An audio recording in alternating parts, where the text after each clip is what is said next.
Hala, Maria, tsaka Junjun, tingnan niyo, may nagtitinda ng balon. Nga. Oo nga, no? Tara, bili tayo. Sige, kaso wala akong pera eh. Ako rin. Junjun, ililibre mo ba kami? Ay, wala din akong pera. Akala ko meron kayong pera. Ang ganda pa naman ng balon, ang lalaki. Ay, alam ko na.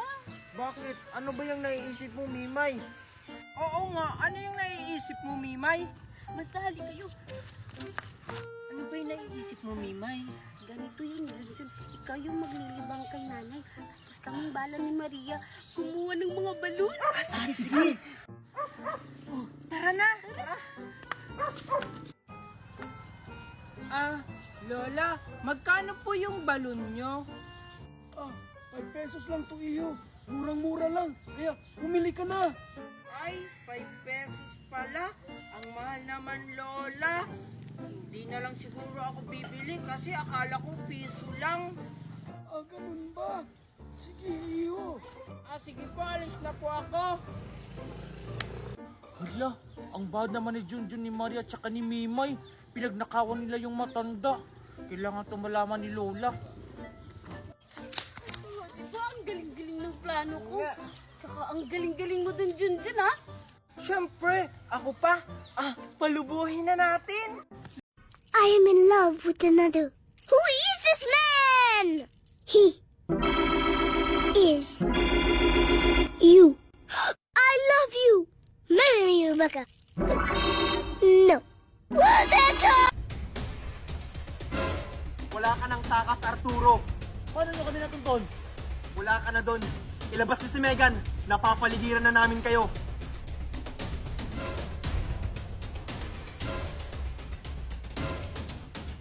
Takpin niyo siya. Yes, sir. Hindi maaari to.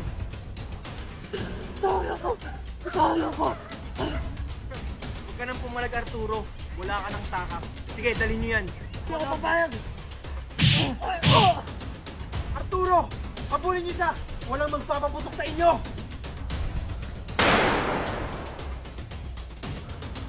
Sino nagpaputok sa inyo? Tito Marco! Daddy! Megan! Daddy! Megan, anak! Okay ka lang? Hindi ka ba nasaktan? Junjun, Kokoy! Akala ko ba maayos yung trinabaho nyo? Bakit nandiyan si Junjun? Bakit nakalabas siya sa stock room? Sinasabi ko na nga ba na kayong tatlo ang may pakana kung bakit nakulong si Junjun doon sa stockroom? Hindi ko to papalampasin. Isusumbong ko kayo sa principal. Lalo ka na, Marco, para ma-disqualify ka.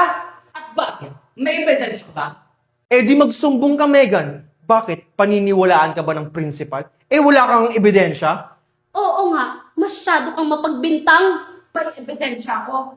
Nakita ng dalawang mata ko. Hindi ako papayag na hindi nyo pagbabayaran ang ginawa nyo kay Junjun. Gusto mo ako pa magbayad?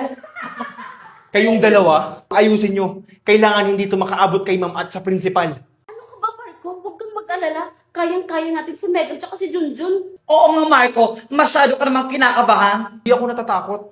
Baka nakakalimutan nyo na kayong dalawa lang yung gumawa. Tulong! Tulungan niyo ako! Tulong! Kahit sumigaw ka pa ng malakas, walang makakarinig sa'yo!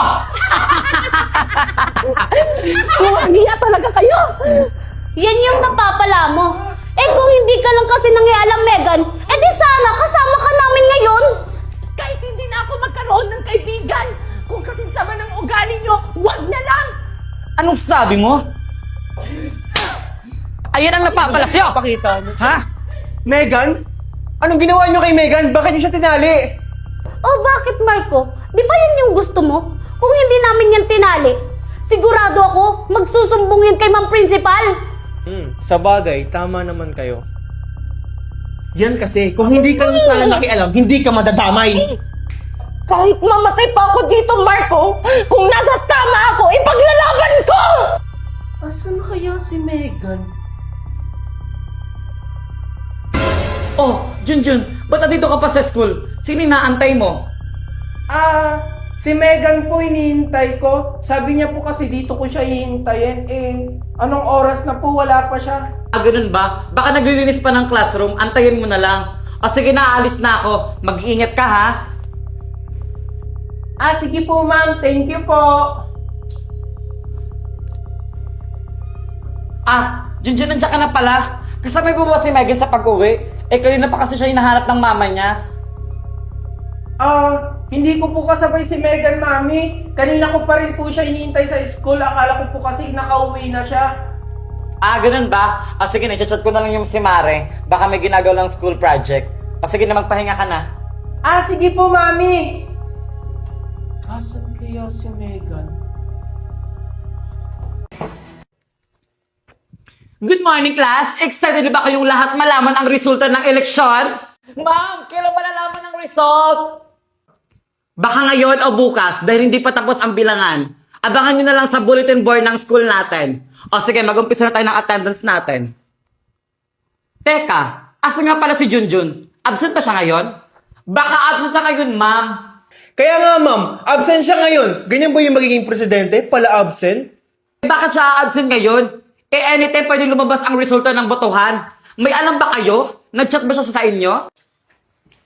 Good morning, ma'am. Good morning, classmates. Sorry we're late.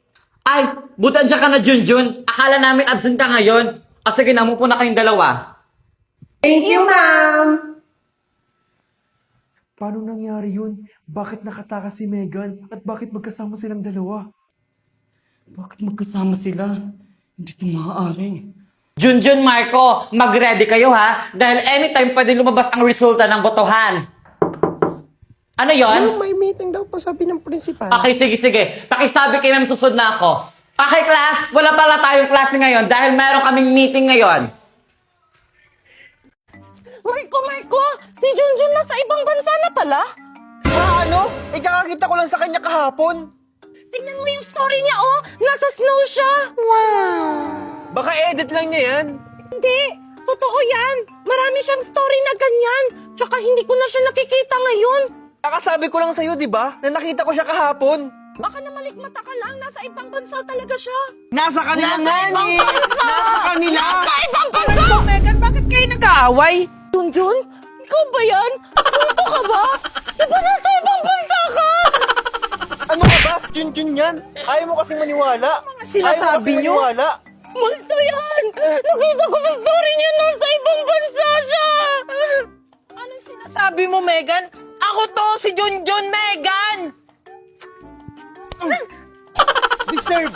Para magising ka. Nananaginip ka lang yata. Kasi, yung mga story mo may snow! Di ba sa ibang bansa yun?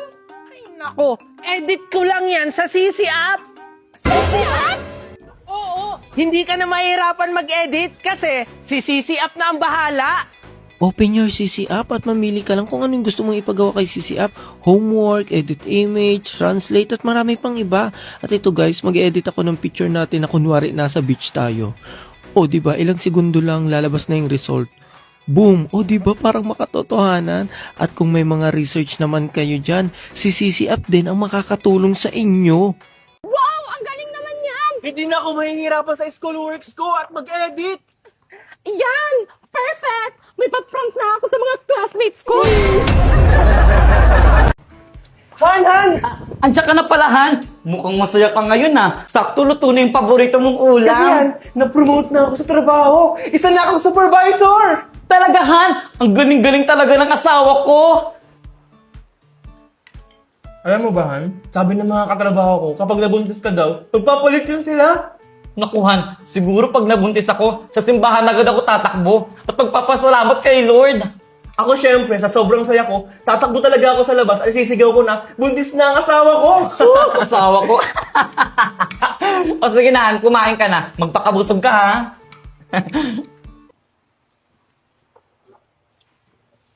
Han, O, ano yun, Han? mamaya ka na maghugas. Ay, naku, Han, alam ko na yan. Gagawa tayo ng bata. Sige na. Ano ba, Han? Nakikigati ako. Sige na. Ano ba?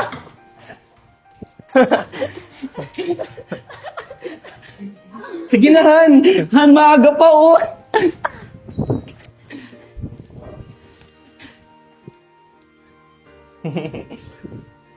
Han! Han, what if mag-ampon tayo? Han, mahirap na magtiwala ngayon. Malay mo, paglaki ng bata, kunin sa atin ng magulang. Marami pa naman ako napapanood na ganyan. Han, idadaan naman natin sa legal para walang habol at hindi naman tayo basa-basa mag-aampon. Ay, si Kumare, may alam daw siyang orphanage.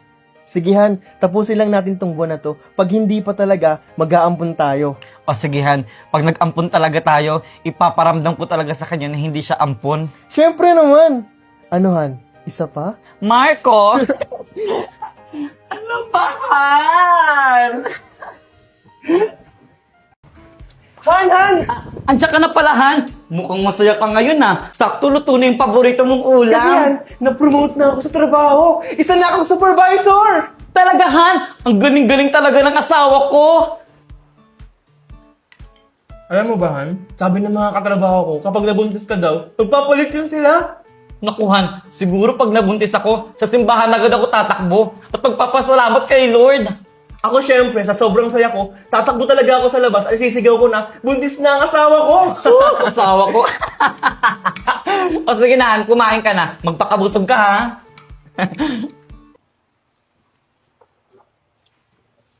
Han, O, ano yun, Han? mamaya ka na maghugas. Ay, naku, Han, alam ko na yan. Gagawa tayo ng bata. Sige na. Ano ba, Han? Nakikigati ako. Sige na. Ano ba?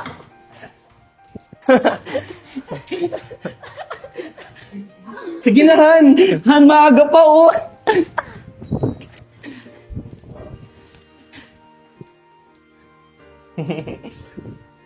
Han! Han, what if mag-ampon tayo? Han, mahirap na magtiwala ngayon. Malay mo, paglaki ng bata, kunin sa atin ng magulang. Marami pa naman ako napapanood na ganyan. Han, idadaan naman natin sa legal para walang habol at hindi naman tayo basa-basa mag-aampon. Ay, si Kumare, may alam daw siyang orphanage. Sige Han, tapusin lang natin tong buwan na to. Pag hindi pa talaga, mag-aampon tayo. O sige, Han, pag nag-ampon talaga tayo, ipaparamdam ko talaga sa kanya na hindi siya ampon. Siyempre naman! Ano Han, isa pa? Marco! Ano ba, Han? Ang bait talaga ni ate, binigyan ako ng pera. Hala! Hala! Kay ating pera to, nahulog niya!